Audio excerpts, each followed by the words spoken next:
to a Hope 1032 podcast.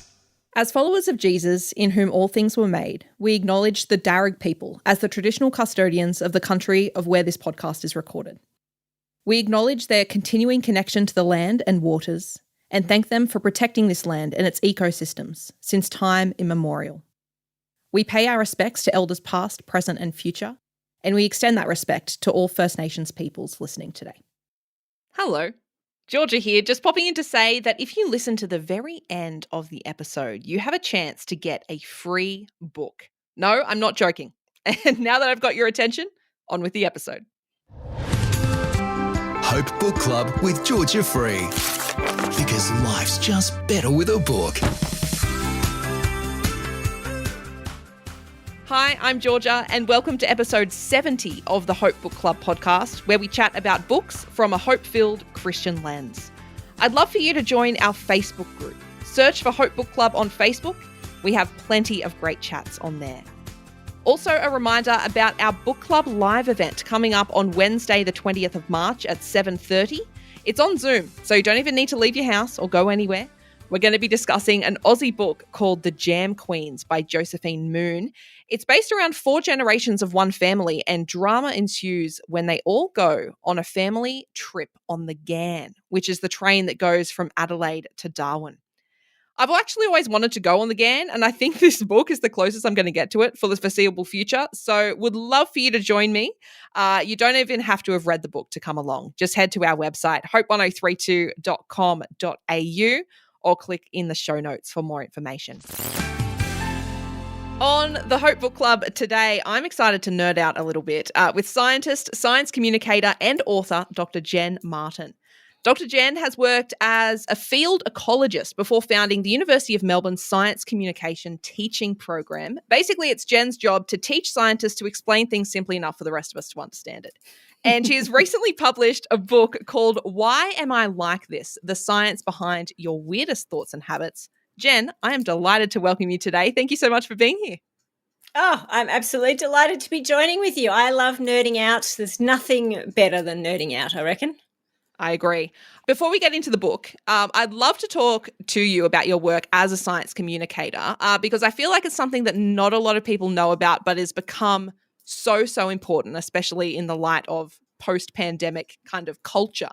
What actually sparked your interest in science communication in the first place?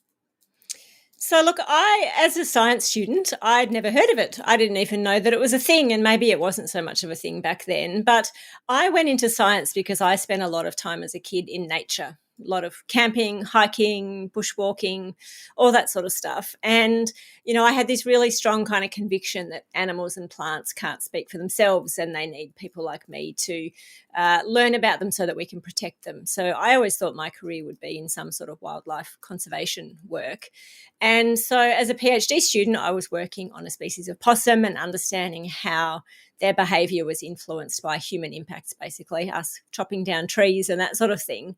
And I got towards the end of my research and I'd found out this really interesting story. And, you know, what the university was telling me to do as a researcher was, well, I need to publish lots of papers in academic journals so other academics can, you know, other researchers can find out what you found out and we can advance our knowledge. And that's great. I don't disagree with any of that. But I also wanted to make a difference in the real world. I wanted the people who lived in and around these forests to understand what these animals needed. And so it dawned on me that what I needed to be doing was speaking with the local farmers and land managers and politicians and decision makers. And it really dawned on me that I had no idea how to do that. No one had ever talked with me about communicating complex ideas with different audiences, some of whom might have never had studied science or not even have any interest in science. And that kind of realization led me on this whole different career path than what I might have expected, whereby I worked out, well, I want to learn how to explain science in interesting and engaging and accessible ways to all different people. I want to make science as inclusive as I possibly can. So how about I learn those skills? And that's when I started writing and speaking on the radio and doing those sort of things. But then I realized probably the most useful thing I could do would be then to work out how to teach those skills to other scientists. So that's what I've been doing for the last 15 years. I've got an amazing team at UniMelb. We come from all different disciplines in science, and we work with students and scientists across all levels on how to explain what you're doing to different people, why it matters, what have you found out, what does that mean for people, and I just love it. It's such a great area to work in. Really exciting. Jen, I'd love to talk a little bit about science communication, how the world perceives science, especially in light of COVID, post-COVID. Would you say that mistrust in science has gone up during the pandemic? And if so, why? Look, I think it's $1 million question. And I'm thinking, like most people, I'm going to sort of say, look, maybe it depends. Yes, no. I think the thing about science is that traditionally science has been quite elitist. I think scientists are trained to communicate with one another and to communicate in ways that really actively excludes people who haven't had that training. You know, the core job of a researcher is to publish their research in journals, and those journals are behind paywalls. And even if somebody could access those journal articles, they wouldn't understand them because they're written in a way that no one else likes to read and no one else likes to write. So I think it's understandable that a lot of people feel mistrustful of science and as though they're excluded from science. And it's not helped that a lot of people going through school somewhere along the way get the message, whether explicitly or implicitly, you know, you're not smart enough for this. You don't understand this. You know, we know maths and science anxiety is a real thing. So we end up with a community of people who don't necessarily understand science, feel like they don't have any access to scientific information that they can understand, then in a situation like COVID, being given a heap of information that's going to have a massive impact on their lives. Vaccinations, lockdowns, all of these things that changed our lives really quite massively. So, I mean, if anything, I kind of think that maybe people are more trustful of science now because we've seen that vaccines have made a huge difference. We've seen that scientific information in Australia prevented a huge number of deaths, you know, if we look at what happened in other parts of the world. But I mean, you tell me, I think science is still something that we actively really need to work on in terms of trust and value, how people value science. Yeah, I agree. Let's talk about the book. What sparked this idea for this wonderful book about our strange thoughts and habits that we may not even realize that we have each and every day? So the book actually began as a series of radio segments. So I've had the great joy and privilege for nearly 20 years now, I think, of talking about science on 3RRR radio in Melbourne. And so I get to present a science segment every week on the breakfast show.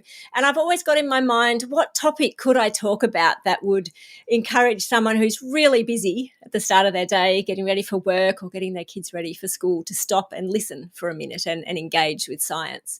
And so that's why I sort of came up with all these weird and wonderful questions about why we behave in certain ways, why certain things happen to us, why we remember some things or don't remember other things. And when you chat with people and ask them some of these questions, people often kind of go, oh, I sort of thought it was this. And it turns out that in many cases, there's an urban myth out there, there's an old wives' tale, there's something out there that we sort of believe, but we don't know whether it's accurate or not. So I had the great fun of kind of finding those questions and then going to the scientific literature and reading the research, because inevitably someone has done a cool research study on it, and working out what the findings are and then explaining them in a way that someone who might have no experience with science can understand. And then because I always got heaps of interest in the studio, people ringing up and saying, wow, I had no idea. That's so interesting. How can I find out more? I decided it would be good to write each of these up as a little story. And then eventually we put them all together in a book. So it's been super fun. I'd love to do actually a couple of quick fire questions. Can I ask you a couple of questions from the book? Yeah. And you can... You bet. All right. These are 3 that definitely spoke to me personally. Don't read into that too much. Number 1, why don't I remember why I walked into a room? Oh my gosh, doesn't it just happen to you all the time? Literally every day. I'm not exaggerating. Okay, so I mean, one of the reasons that I'm excited about the book is because it can put people's minds at ease. You are normal. This is not just you having a poor memory. This is entirely normal. So what we know is that our brains are always very full. Our memories are full. We've got so much going on all the time. And so one of the ways that our brain kind of manages that incredibly full memory is to divide our memories into separate kind of events or episodes. And the idea is that when we find ourselves in a new situation, at a basic level, our brain can go, oh, that information is not so relevant anymore. I don't need to have that available for immediate recall. I'm in a new situation, so I need to be able to take in new information. And through some incredibly weird oddity of human evolution, it turns out that research shows us really clearly that walking through a doorway, our brains take as a signal, forget about what you were doing just before. You've now entered a new event and you need to be ready to learn new things and remember new things. And it's just odd, but it's been shown very clearly in research. And even asking someone to imagine that they've walked through a door, even if they don't actually walk through a door, it makes it more difficult for them to remember what they were doing just before. So it's just weird, but it's true. And be kind to yourself. When you walk through a door, it's very normal to suddenly just not be able to grasp anymore. What did I come here for? Why am I here? Okay, that makes me feel so much better. Thank you so much. I hope this theme continues with the next question. Why do I stick my tongue out when I'm concentrating? It's funny, isn't it? Because many children do it, but it becomes much less common as adults, although some people were famous for it. Michael Jordan, you might remember, was very famous for it. And look, there's a few different theories here. What we do know is that when you stick your tongue out, it's a really clear signal to people around you that you don't want to be disturbed. So lots of experiments where you have somebody up the front of a room, they're put in, the people in the room with them are put into a situation where they're forced to interrupt that person. But if that person has their tongue sticking out, it takes much longer for somebody to interrupt them. So that's a good thing to know, that it's a signal to people around you, I'm concentrating, please leave me alone. But that doesn't explain why we do it. And like I said, there's a couple of different theories, one to do with the evolution of language, but the one that really kind of sticks out to me is this. Think about your tongue. So you don't talk, I'll do the talking, but I want you to concentrate on your tongue right now. It's giving you a lot of information. Your brain is constantly giving you an updated map of the inside of your mouth. And it turns out that that information is quite a lot for your brain to take in. So the idea is that when we're doing something that requires a lot of concentration or a lot of dexterity, we need to minimize the amount of input that is coming in so we can really concentrate. So the idea is that by sticking our tongues out and holding them still, our tongues are having less information coming in because your tongue is covered in nerves. And so if your tongue is outside your mouth, it's not getting all that information from inside your mouth all the time. And it just gives you a little tiny bit more mental capacity to concentrate on whatever you're doing. And that makes sense because our tongues are highly sensitive because of this huge supply of nerves. So you're just trying to slightly reduce the sensory output. Just like sometimes if you really need to concentrate, you'll see people close their eyes because they're reducing the sensory input of what they can see around them. So that makes sense to me. That makes so much sense. And I've also never been so aware of my tongue in my life, by the way. It's amazing, right? Because normally it's just part of every day. I mean, we don't think about it, but when you stop and actually think about it, your tongue is, giving you a lot of information.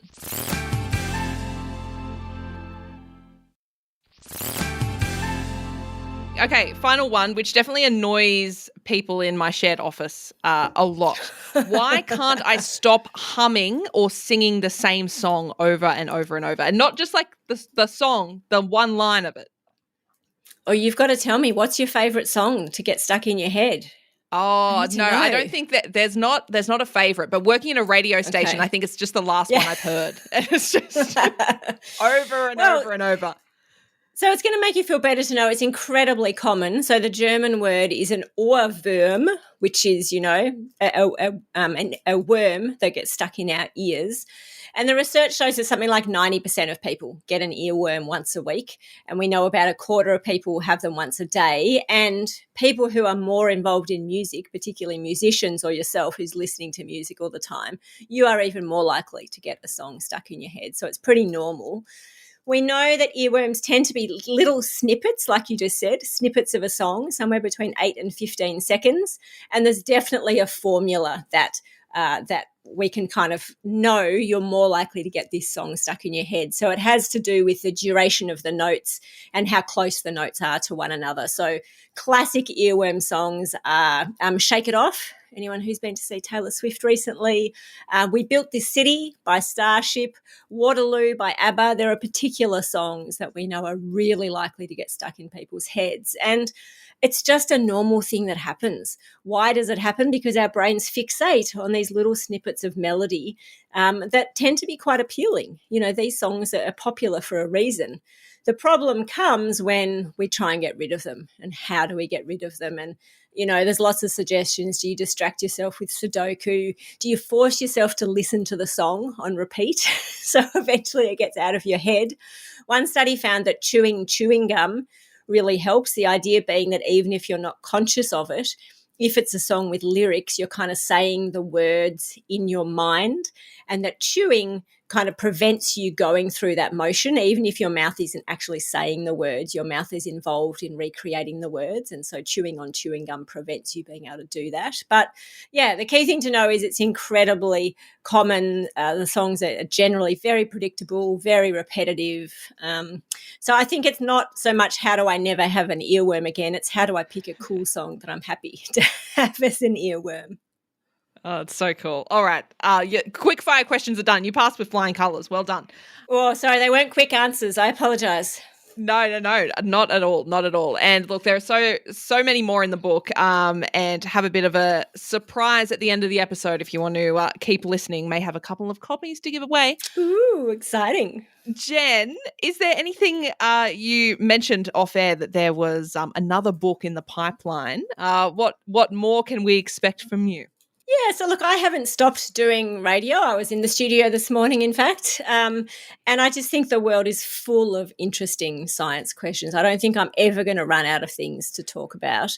And so the next book I think is going to focus a little bit more. So this book is very much kind of me. Why am I so weird? What are the strange quirks and oddities of being human? But of course, humans don't exist in isolation. Many of us live in family groups. Many people have partners. We have friends. We have workmates. We have, acquaintances and many people we interact with. So I think the next book is going to focus on some of the weird questions about, why do I feel like people are invading my personal space, and why do we have particular ideas about only children or being in a particular order in the siblings? Just some of these things, similar questions, but just a little bit more focused on relationships rather than just people as individuals. Jen, it's so clear that you're so passionate about your work and passionate about your, talking about science. Has the writing process, turning those audio segments into a book form, has that been really joyful for you? Has it been something that you've had to kind of work at a little bit more? Joyful because I really enjoy writing, and I really enjoy, I find when I chat, you can be a little bit more vague. If there's something that you can't remember, you can kind of talk around it a bit. But when you're writing it down, as a science communicator and a scientist, where my first calling is to be accurate and to make sure I'm sharing accurate information, writing it down means that I triple check everything. I read everything thoroughly. I make absolutely certain that I'm getting it right. And I do really enjoy that. I think the challenge is just time. I've got kids, I work full time, I do all sorts of things as well as my day job. And the writing, often it's just really hard to fit it in. But when I manage to carve out the time and sit down and do it, because each little chapter in the book is only short, it's, 600-700 words. And writing each of those is actually really fun, because it's not trying to write, a thesis like I've done before in my life. It's just telling a little story and thinking about how can I tell this story in the most understandable and also the most interesting way. What pop culture references can I bring in? What title can I find that will draw people into this? I mean, those are the skills that I teach students. So for me to actually be using them myself feels like it's about time that I practice what I preach. So it is. It's a lot of joy. Jen, what are some of your favourite books or authors to read? Do you prefer fiction, non-fiction? Do you read about science? Oh my gosh, that's such a great question. I am a really avid reader, but these days, because life's become quite busy, I actually mostly listen to audiobooks. And I spend a lot of time running, a lot of time walking, and I can go for hours listening to books, and I absolutely love it. But I do find it dictates a little bit what I read, because books that are really complex or have heaps of characters or dates or things, you don't want to keep having to rewind and listen again.